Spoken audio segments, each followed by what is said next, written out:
Hello everyone. Today I'm going to take the mast down off the boat there, and I'm going to run nylon lines through to replace the halyards just temporarily, just to keep the pull through the sheaves. So when I go to replace them with proper rigging, it'll just be a matter of hooking them on and pulling them through. So that's what I'm going to start with today anyway. Maybe I'm going to progress on with some other things. We'll see how the time goes.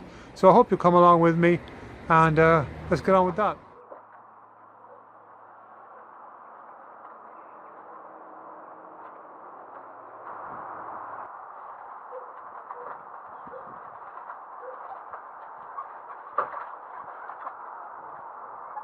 Lucky enough, it's not too heavy.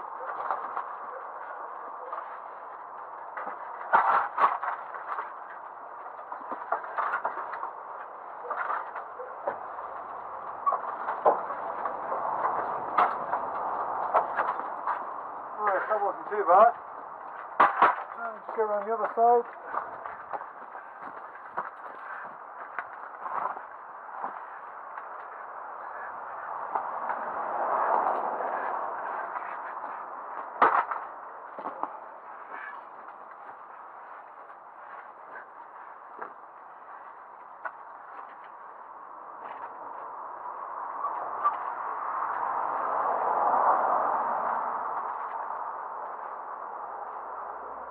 Okay, so I'm going to try and separate out all these parts here, the roller furling and all the other stays. Try and see exactly what I have here, because I just took it as it was when I brought the boat with me. I didn't really have a look at anything. It was what it was, and that was it. So the roller furling seems to be in good enough condition. Probably going to use that. It just depends really on the logistics of taking down the mast and putting up the mast, how many times I'm going to have to do it to the place where I'm going to be sailing, because the roller furling can be a bit more tricky than just a normal forestay and using a hank-on sail for a foresail, but I'll see how it goes. Make a decision on that in the future at some stage.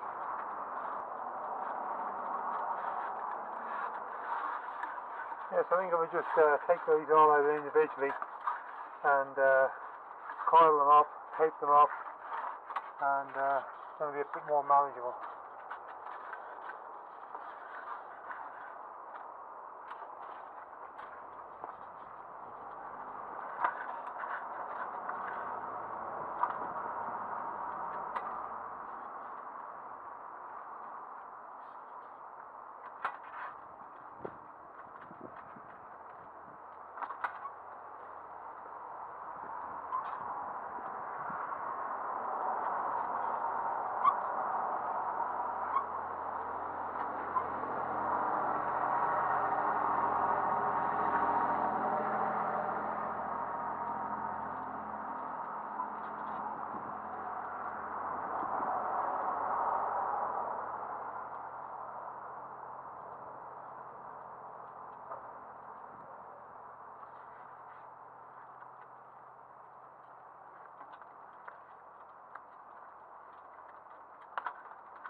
I think that's going to make life a lot more easier.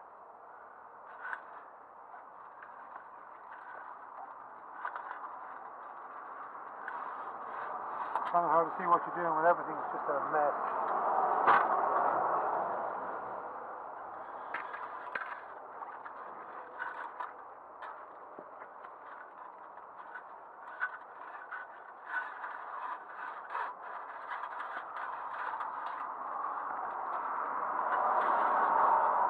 The rigging seems to be, the stays on it seem to be in pretty good condition.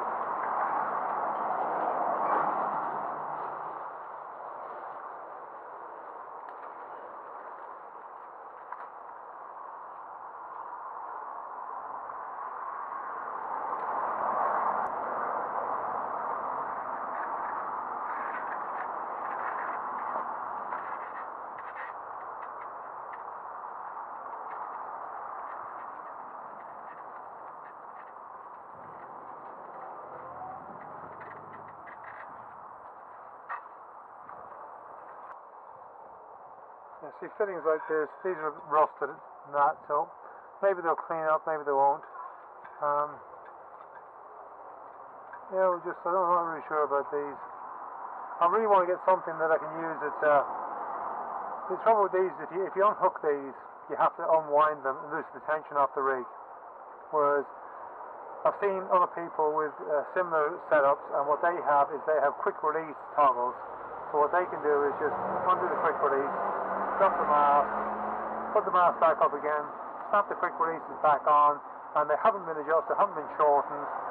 So the rig is back as you left it before you took it down. So I'm going to go for something like that rather than, this kind of an arrangement.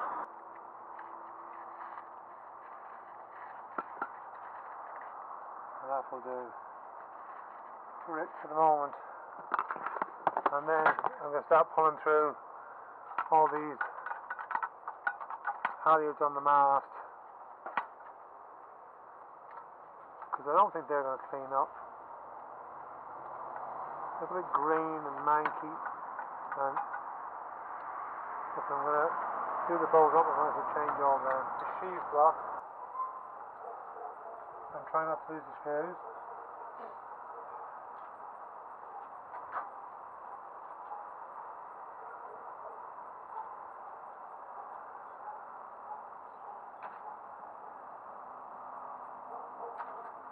That'll give me a bit more access here to get in and see what I'm doing. And I can pull the cable to the mast headlight, and I can pull down the other halyard as well at the same time. So what I use for running the mast light is a Cat 5 Ethernet cable. It can carry 12 volts. And it's flexible and strong, and there's 6 cores in it, so that makes troubleshooting and repair a lot easier. Okay, so that's the Cat 5 and the other line to go through the sheave internally in the mast, tied together, connected to the old cable that was running inside for the mast headlight. I'm going to see now if I can pull the two together.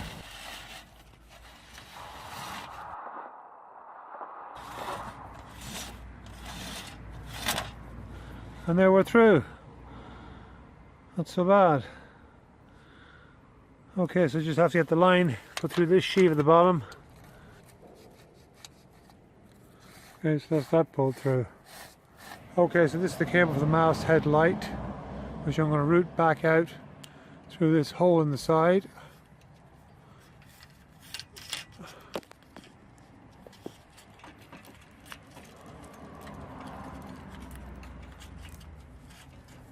And that means I can connect the mast headlight with a bracket up here above the top of the mast when I'm ready to do so. Looking here at the spreaders, and I'm just wondering, there's provision there, these holes here on the mast on the sides.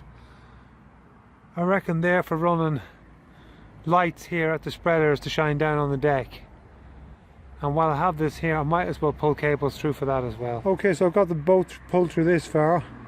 Now I just have to cut it here and feed one back through the other side, just try and keep them as neat as possible. Right, so a little bit of effort and a bit of keyhole surgery using a piece of wire, I now have leads out for spreader lights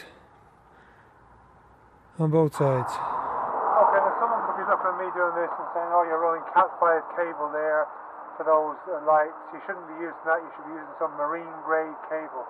Now, firstly, I don't have any marine grade cable. I have Cat 5 cable, and I've used a hell of a lot of Cat 5 cable to run 12 volt supplies for various things. So I'm quite confident in Cat 5 cable's ability to run 12 volt lighting up the mast.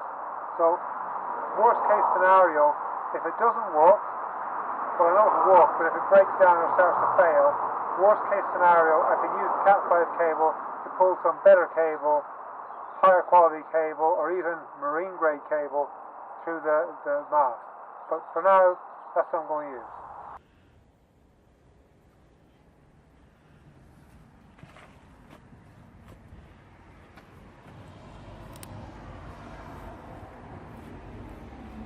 Okay, so my plan today had been to come out and sort out the mast and the standing rigging, and I did that, and I also pulled through some temporary lines through the sheaves to take out the old lines. And while I was at it, I found a cable inside for a masthead light. So I pulled through a cable for a new masthead light, and I also ran cables for spreader lights as well, which will be a nice addition on the boat in the future when I'm out on the boat moored somewhere or tied up at a dock. So I'm happy with that bit of progress, and I'm going to call it a day now. So if you've enjoyed this video, please give me a thumbs up, and if you haven't already done so, please subscribe, and I'll see you next time.